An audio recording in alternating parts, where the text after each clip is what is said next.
Hey everybody, welcome back to Midwest Gold and Silver here in Kirksville, Missouri. So today we're going to take a look at coin number 2 in the ancient series, the Athenian Owl.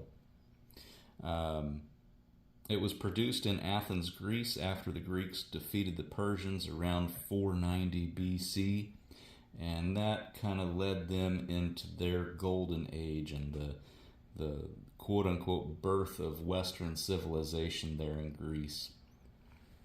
And so on the front of the coin, they have a depiction of the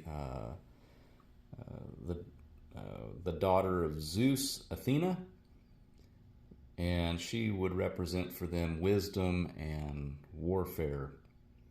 And then there you see she's wearing the war helmet there. And on the reverse, we have the iconic Athenian owl. And so on here we have a olive branch, which represents one of their largest exports, the olives or olive oil. And then there's a little crescent moon there above the owl's back. It's thought that that might be alluding to their nighttime victory over the Persians. And also, obviously, owls are a nocturnal animal, and so they typically will come out at night.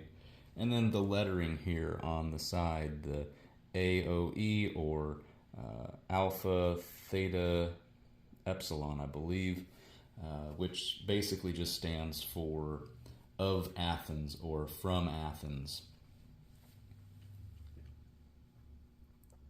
So this coin was produced sometime around 440 to 400 years before Christ.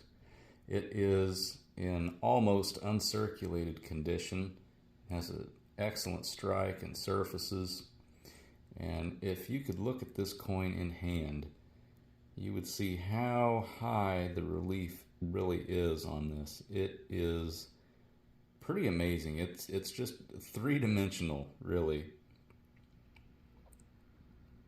Especially on the front here, and when we flip it over, you can even see how much that owl sticks up off the surface of this coin.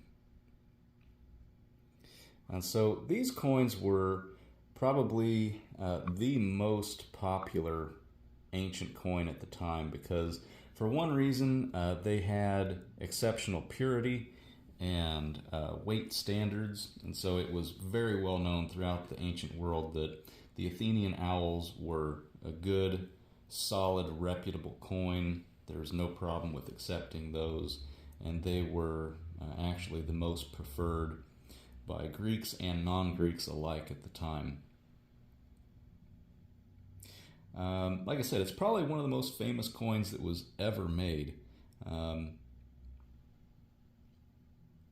It was actually one of the first coins to bear a full design on each side, and it was the largest silver coin in existence up until that time. And like I said, it had a good reputation for being a full weight and good purity, and so it basically circulated to the edges of the known world at the time. It said that it was worth roughly a week's wages, but really it was more suited toward the export market. In fact, the Greeks, the Athenians, actually made some money on these when they minted them, and so it was a good business model for them. Actually, hordes of these have turned up in Egypt and Syria and Sicily, Tunisia, Spain, Iraq, Iran, Afghanistan, Israel, all over the Middle East. And it was so prevalent that instead of issuing coins of their own, many localities decided to just copy the Athenian owls. This was because the supply of the coins from Athens wasn't sufficient enough to meet the demand. And so imitations in Syria and Persia and Egypt and Arabia and India, along with Jerusalem, Gaza, Samaria, other places along like that, these would pop up in because everybody wanted to kind of associate their coinage with the good name of the Athenian owls. So unfortunately, in most cases, the imitations just didn't measure up to the artistic level of the Athenians. They're just a beautiful coin, and they just didn't quite take enough time with the imitations, or the knockoffs, I guess you could say. But the coin wasn't specifically mentioned anywhere in the Bible, but it would have definitely circulated in that area during the time when this would have been in use.